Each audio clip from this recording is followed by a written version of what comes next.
Mom, where are you? I just got home from my night shift and I don't see you anywhere. You don't normally get up this early, do you? Huh? Who's that? Mom, are you okay? It's me, Calvin, your son. Calvin? Oh, Calvin, my dearest baby. Why are you texting me now? Shouldn't you be going to school now? Mom, I finished high school a week ago. I only need to attend the graduation ceremony in the next few days, so there's no need to go to school anymore. Oh, I see. Why are you texting me now? Shouldn't you be going to school now? Mom, you just asked the same question and I just answered it. Are you sure you're really okay?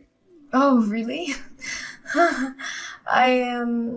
I just didn't pay much attention. I think I'm still not fully awake. Then why are you texting me? I just wanted to ask where you are. What do you mean you're not awake? Are you hanging out with some friends you made recently and getting drunk again? Well, it's almost the same thing. Mom, are you drinking on an empty stomach again? Seriously, I haven't seen you eat anything lately. The dinner I prepared you last night before going to work is still on the table. Oh, I'm fine. It's just that I don't feel very hungry these days. It looks like you haven't showered for a few days, have you? I just collected the dirty clothes in the bathroom to wash.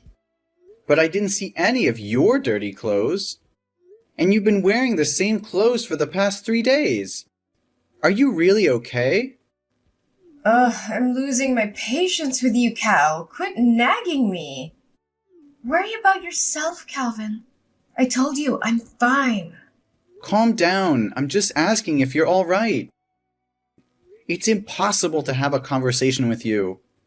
Well, good, because I don't feel like talking. But really, Mom, you have to take care of yourself. What you're doing is very unhealthy. Why are you acting like my parent? I'm the parent here. Well, obviously, the roles have changed. I'm taking care of you now. Nobody asked you to take care of me. You're not the man of this house. You're just a kid. Okay, I'm graduating and turning 18. I'm the only man in this house since my dad passed away 5 years ago in a hit and run. It carries some weight. Look, I'm just trying to help out. Oh, I feel so free. And I love my kid. Okay, since we're talking about school, are you still coming on next Friday? For what? Calvin, you're messing up my chill. God, it's annoying. The message alarm just keeps ringing. For my high school commencement. Well, I don't know. I'll try. I might be busy though. I might. It's the ceremony for my high school graduation. I have to give my valedictorian speech because I'm the honor student receiving a scholarship from a top university. Ugh, Calvin, seriously, it's not a big deal. What's the problem? This is a big deal. Mom, what's wrong with you? You were just excitedly talking about, oh, my baby's graduating 1 week ago. Now it's not a big deal with you anymore? Okay. Whatever you want. We'll talk about this after you get home. By the way, I just got my salary from my part-time job today. So I've saved up enough money to pay my tuition fees for the first year and still have some left over. So tonight, we're going out for a meal to celebrate. I'll treat. Oh, the college money thing? I was going to talk to you about that too. Oh, you don't have to worry. I've already saved enough money. Next year, I'll continue working part-time to earn more money for the next year's tuition. You don't need to worry about that. Oh my God, Mom, where's all my money? I just checked my money box and it's empty. What happened? Is there a thief in the house? No, the room was immaculate with no signs of rummaging. It's like the person who took the money knew exactly where I hid it and went straight for it. Mom, it was you, right? What? How could you suspect me? Why not one of your friends or somebody else? Come on, Mom. I haven't told anyone about saving this money except you. I've never brought friends home. So how would they know where I hid the money? The digital password on the money box shows no signs of tampering, and the password is a special sequence of numbers between you and me. Only the two of us know it. Fine, it was me, but you shouldn't doubt your own mother, Cal. What? Did you spend my money without even consulting me? Do you realize that's the money I've been saving for 3 long years? I had to work 2 or 3 part-time jobs during the holidays and even take on night shifts. Even during the school term, I worked as a babysitter or gardener for the neighbors just to save every penny. I know our family's financial situation isn't good, so I worked tirelessly to save that money for college without burdening you. But now, why did you take all that money? Oh, baby, I know how hard you've worked. But you see, I just got laid off by my company and I'm unemployed now. Yesterday, one of my friends introduced me to a highly lucrative job opportunity. But since I didn't have any money saved, I borrowed from you temporarily to invest. What? You took all of my hard-earned $8,000 to invest in a job based on a promise from a friend you've only known for a few days? How could you do that? What is that job? How can you be so sure it will be profitable? Are you sure they're not trying to deceive you? Oh, don't you worry. I've been through this job before. You can trust me. Within just 1 month, the money I borrowed from you will be returned and multiplied many times over. It'll be more than enough to cover your tuition fees for all 4 years of university. We won't have to worry about finances anymore. What? How can any job generate that much money in such a short time? Are you absolutely certain they didn't mention those figures just to deceive you? Don't worry. I swear on everything I hold dear, this job will transform our lives. But right now I have to go and secure the merchandise. We'll talk about it later. Mom, slow down. We need to think this through before jumping in. This is our last remaining savings. Mom, please, answer me. Don't make impulsive decisions that could ruin us.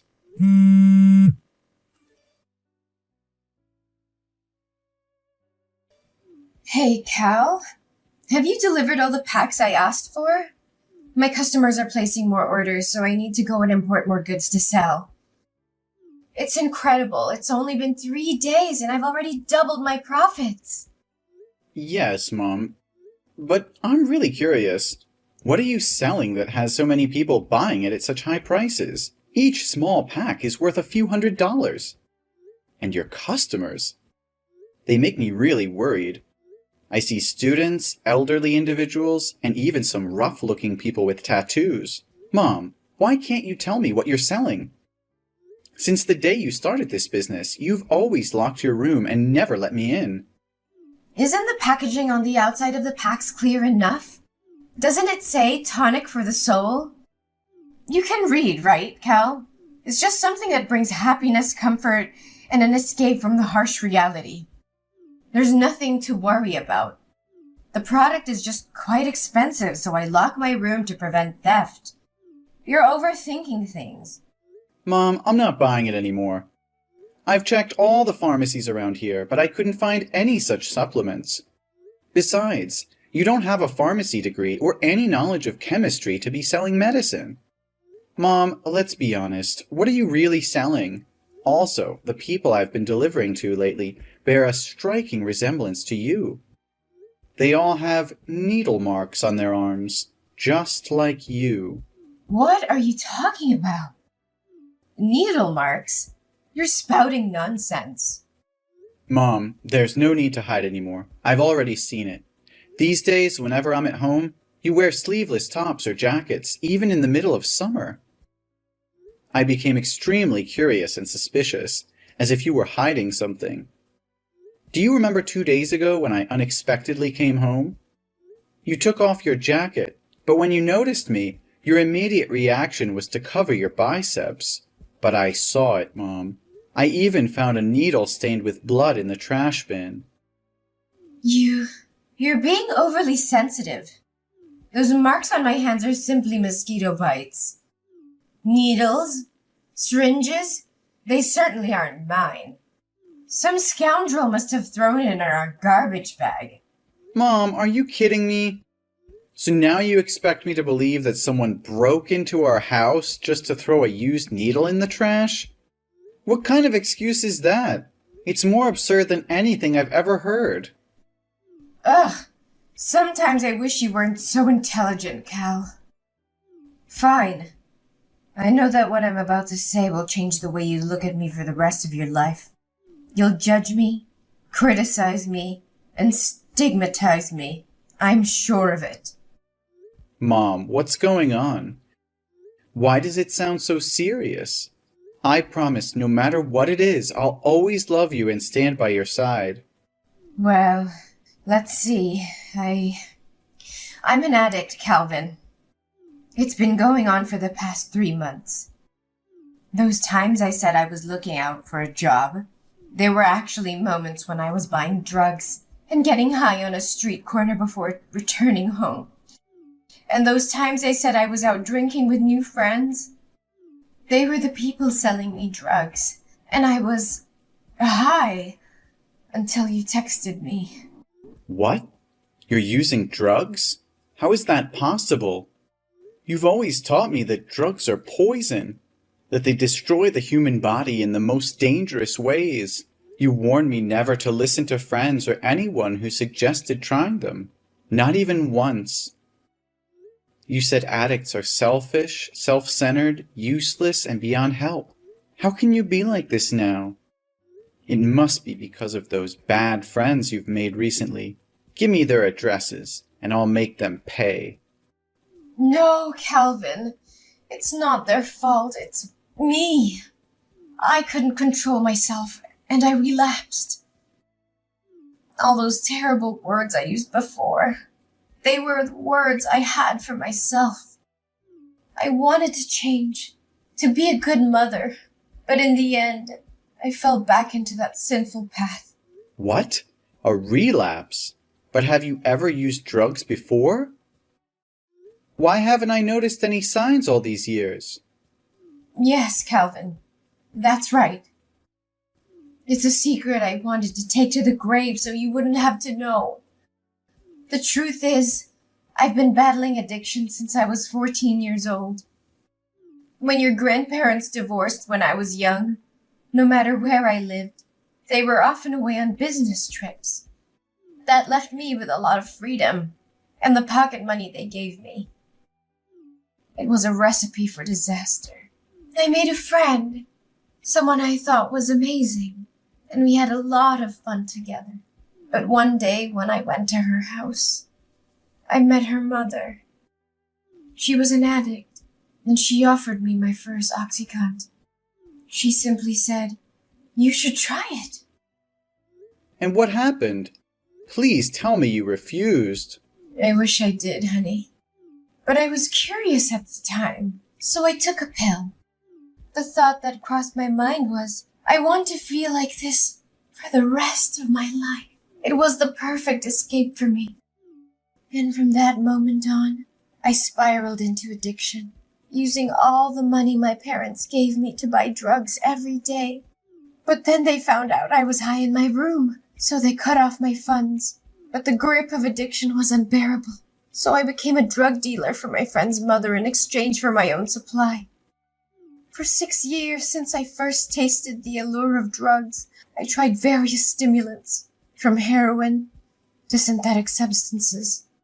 And during that time, I mistakenly believed I was living in heaven. But you said you'd recovered from addiction. What happened, Mom? That's true. Something heartbreaking happened that jolted me awake from my complacency. My best friend died of an overdose right before my eyes, and I was too high at the time to help her. By the time I regained my senses and called for an ambulance, it was already too late. I blame myself every day because I introduced her to drugs. Despite growing up with an addicted mother, she fought hard not to become like her. But it was my influence that led her down that path.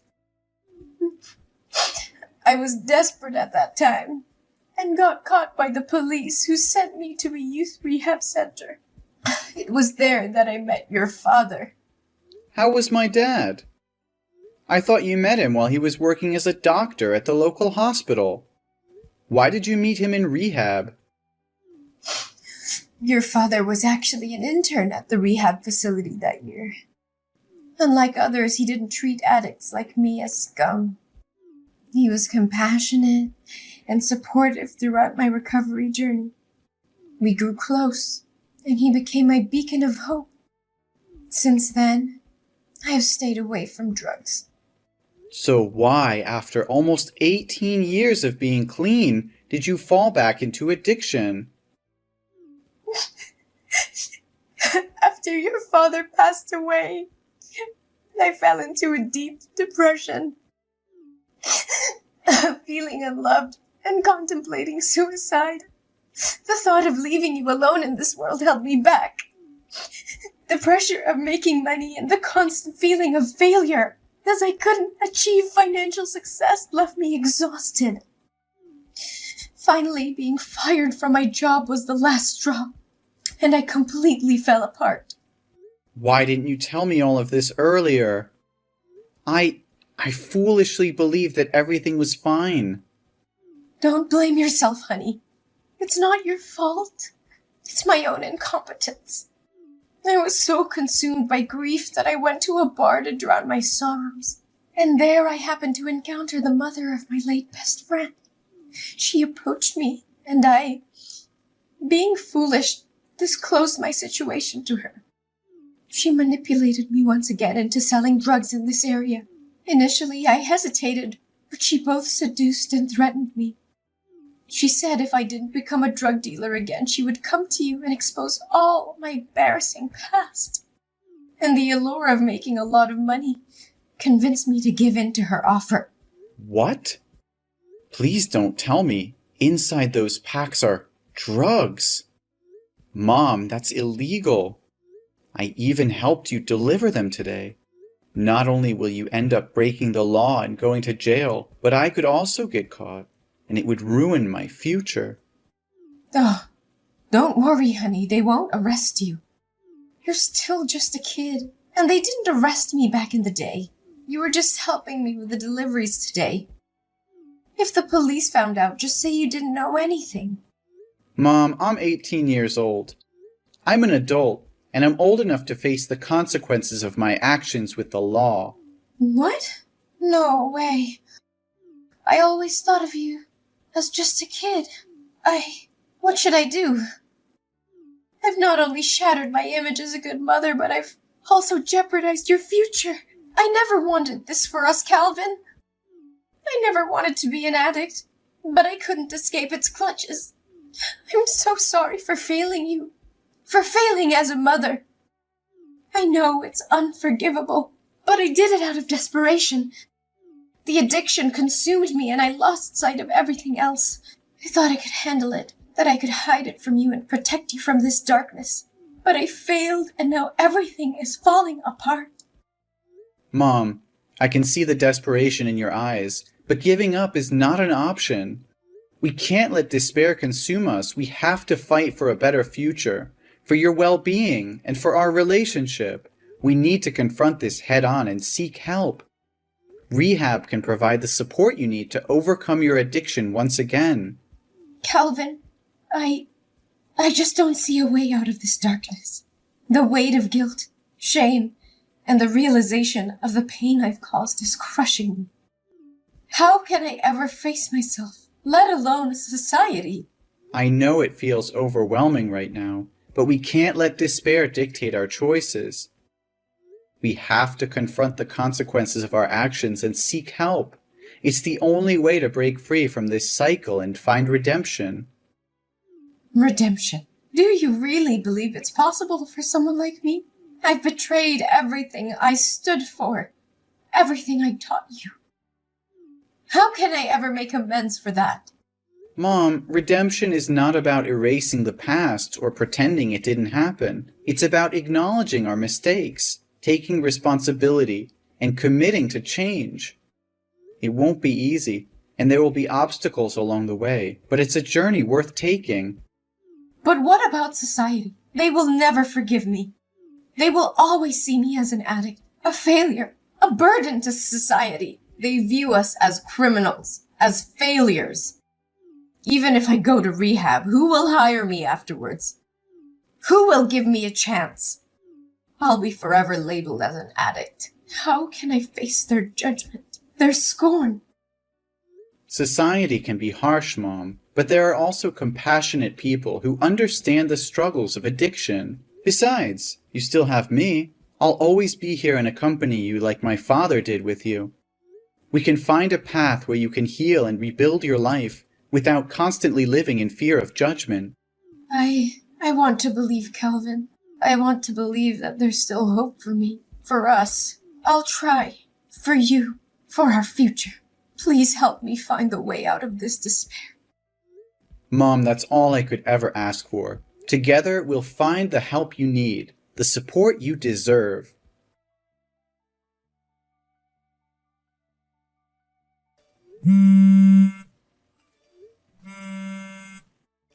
Mom, where are you? Mom?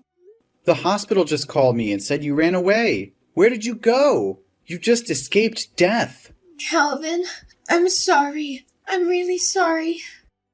I couldn't contain myself. I never wanted this, Calvin. I never wanted to go down this path again. But the pain, the emptiness inside me grew so intense that I found myself drowning in desperation. I thought I could handle it, that I could find an escape. And then the devil's whispers echoed in my ears, tempting me with false promises of relief. Why don't you just let me die of an overdose? Why are you trying to save my life? And now I have to live in humiliation. I don't dare see you again. Mom, please don't say that. Don't give up on yourself. I can't bear the thought of losing you. I'm scared, Mom. Scared of what might happen if I can't find you in time. You have no idea how scared I was yesterday morning. I was getting ready to go to school for the graduation ceremony when I heard a loud noise coming from your room. I felt so nervous, so I opened the door to check. The scene I witnessed still haunts me. You were lying on the ground with a needle in your lap, covered in vomit and foaming at the mouth. Your whole body was twitching, and it seemed like you'd passed out. I was terrified and immediately called 911. If I had left even a little bit earlier that day... Calvin, I'm so sorry for putting you through all this pain. I never wanted to hurt you. The depths of my despair consumed me, clouding my judgment and blinding me to the love and support you've given me. Mom, you're not alone in this. I know it's hard, but we can fight through it together. Your life is worth living, worth fighting for. I won't let you slip away into darkness. Please, let me help you. Help me? Calvin, I'm beyond help. I've let you down, failed as a mother, and now I'm dragging you into the depths of my own despair. I can't bear to see you suffer because of me. No, Mom, you haven't failed me. We all make mistakes, and I refuse to believe that this defines who you are. You're so much more than your addiction.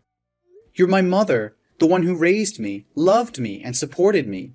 I can't abandon you now, not when you need me the most. But Calvin, don't you see? I'm trapped in this vicious cycle.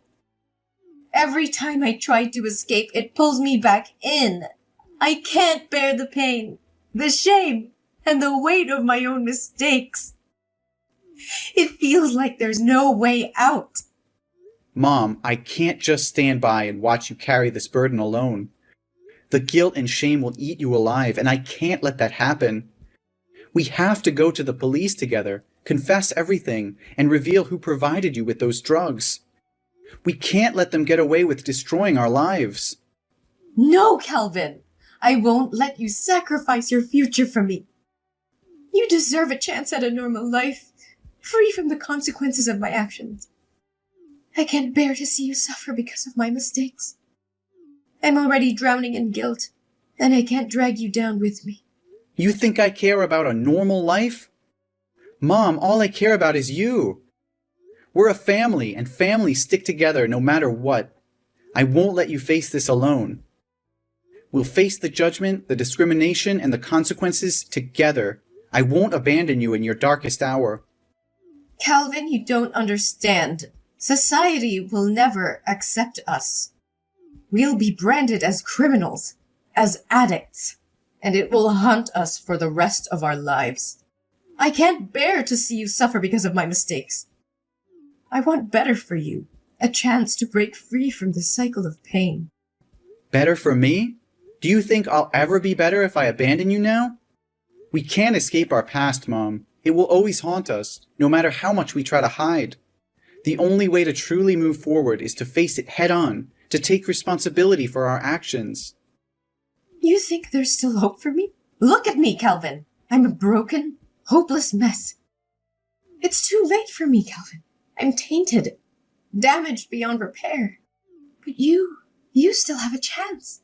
You're young, talented, and full of potential. Save yourself and leave me behind. It's the only way for you to have a future worth fighting for.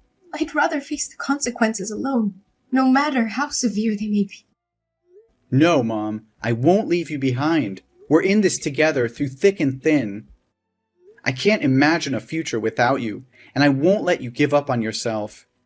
We'll face the world together, and we'll prove them wrong. We'll show them that love and support can conquer even the darkest of times. Just come back to the hospital, okay?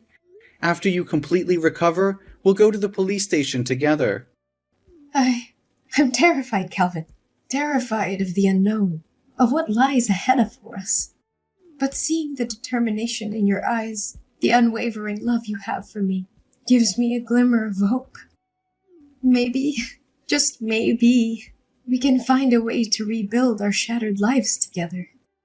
Let's face this storm, hand in hand, and never let go. After a long and arduous legal process, Mom was sentenced to 7 years in jail for her involvement in illegal drug trafficking. It was a heavy blow to both her and me, knowing they would be separated for such a long time. However, there was a glimmer of hope amidst the darkness. During the trial, Mom made a courageous decision. She decided to reveal the identity of the leader of the drug ring, providing crucial information to the authorities. Her willingness to cooperate and assist in dismantling the operation earned her a reduction in her sentence. Instead of serving the full 7 years, her sentence was reduced to 5 years. As for me, the court recognized my genuine remorse and the fact that I had been caught up in my mother's desperate struggle.